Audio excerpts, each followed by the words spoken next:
And that a named Speyside distiller means we do not know where the distillery is?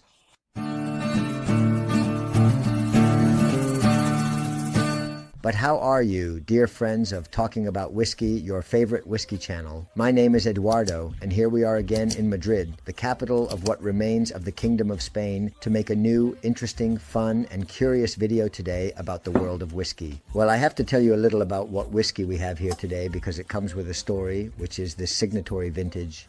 Of course, look at how curious Signatory vintage is, distilled at an unnamed Speyside distillery. It says down here, you see here, distilled in a bottle, which we don't tell you the name of. We only tell you that it is from Speyside. You know that Signatory Vintage has several ranges of whiskey, various production lines, and this is the one we know as the Anchill Filter Collection, which always comes in this very nice silver gray bottle, a real metal container. And they are basically whiskeys at 46%, most of them independently bottled by Signatory. Vintage, without coloring, and there is a bit of everything, right? They are whiskeys that are priced around $40 to $60 more or less, depending a bit on various factors. In other words, they are whiskeys with a reasonable price. In this case, the bottle gives us a little more information. It tells us that it is a 12-year-old whiskey, which is bottled in it. I believe it was bottled in 2018. It gives us the number of...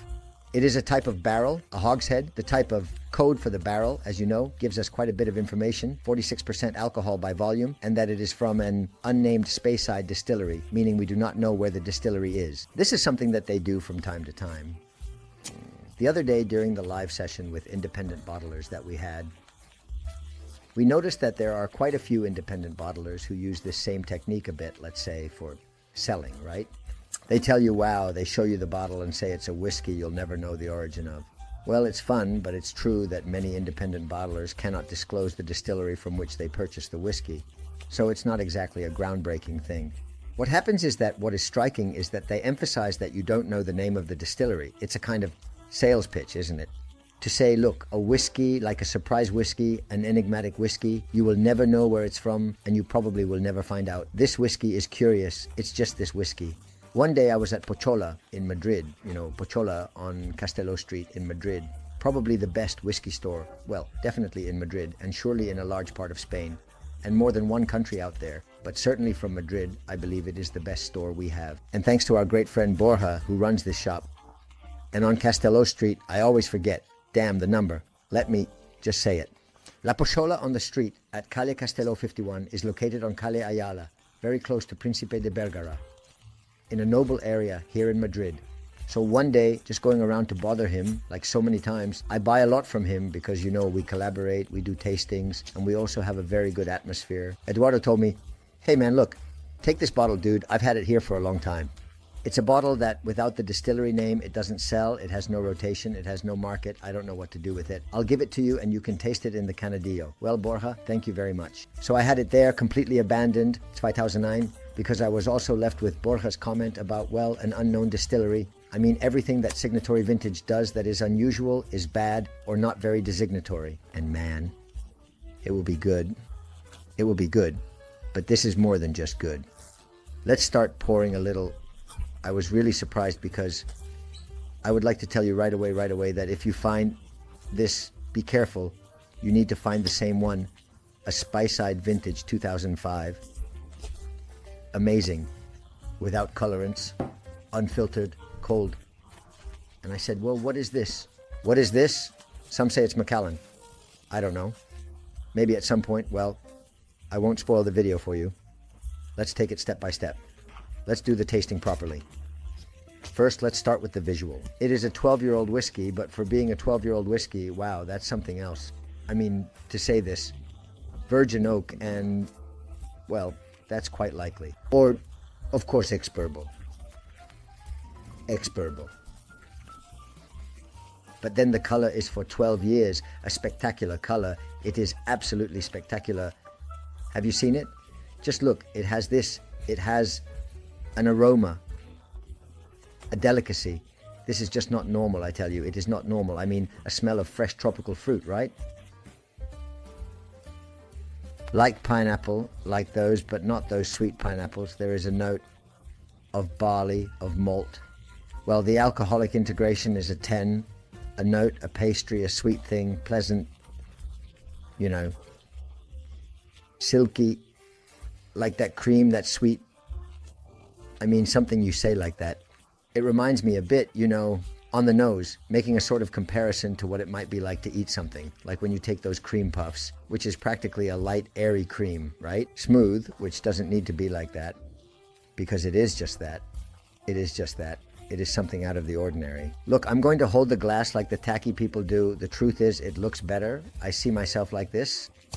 It looks much cooler. Let's be honest, it's true. You have to sell yourself a bit from time to time. Well, let's see, because really, I mean, let's take it step by step. There's an amazing vanilla note, cinnamon. I mean, those sweet spices, very typical of Speyside. There's white chocolate, a kind of anise, but I mean the plant of anise. Not the anise liqueur, but that smell of the anise flower. Some notes like fruit, a fresh fruit, some pineapples, a compote too, a kind of jams. But everything is fresh, floral, nothing overwhelming, nothing heavy. I don't know. It's tremendously light. It's Hermacaland. Yes, I don't know. It could also be an amazing Cardhu. It could also be an amazing Glen Elkin, you know. I mean, it could also be an amazing Glen Rothes. It could be leaning towards Glen Roses. I don't know. It's just spectacular. This damn whiskey is spectacular. I mean, this Acne Distillery, really, it's incredible. Let's see how it tastes. Cheers. Oh boy. Wow. Look, it's just that really, I mean, Borja wasn't giving it away, but this wasn't worth it either. This is worth $50, or it cost $50, $55, I don't know, $60. Not Springbank 10, not Macallan 14, nor anything else, man. I mean, this is amazing, seriously. I mean, it's just not normal. It's just not normal. So, of course, the anecdote is that it's spectacular. The anecdote is that I said truly, it's one of the best whiskeys I've ever had in my life, in my top 10. It's a shame because there's no way to know what the hell this is, or to buy the same thing again. It's just not available, because these also come in numbered bottles or something like that, right? But really, believe me, this is something to go and buy. Hey, do you have 5? Give me 5. I'll take them home, because I could be drinking this whiskey my whole damn life as whiskey. I mean, I could have another one. I wouldn't need any more. This is the only Speyside you need. Look, on the palate, it is more similar to the whiskies from the Highlands that I like, such as Glencadam, which are whiskies with a very intense dried fruit note and a very intense wood note. But again, it has the same quality as on the nose. That is to say, it is very intense, but it is so well made, so balanced. There is not a drop of, nor a hint of distillation, nor a metallic note. Nothing. Not even a strange tannin from the wood. I mean, it's a damn elixir, it's a damn syrup, it's a damn balm, you know. On the palate, it is brutally good, sweet, woody, with intense dried fruits, but in a good way, you know. No. What do you want me to say? What do you want me to say?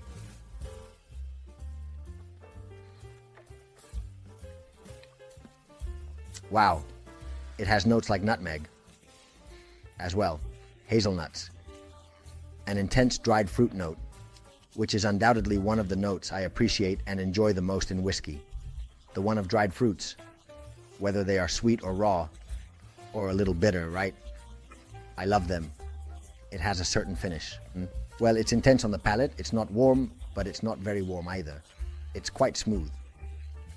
Has a good body. The body isn't a full-bodied one that you can chew, but it's almost there. I don't know. It seems to me like a perfect whiskey. I mean, a whiskey that defines the perfect essence. In my opinion, this is what all Scotch whiskey should be. That is to say, hey, I'm a quality Scotch whiskey, so this is the standard, okay? Sure, since we don't know which one it is, well, tough luck, but this would be the standard, I would say.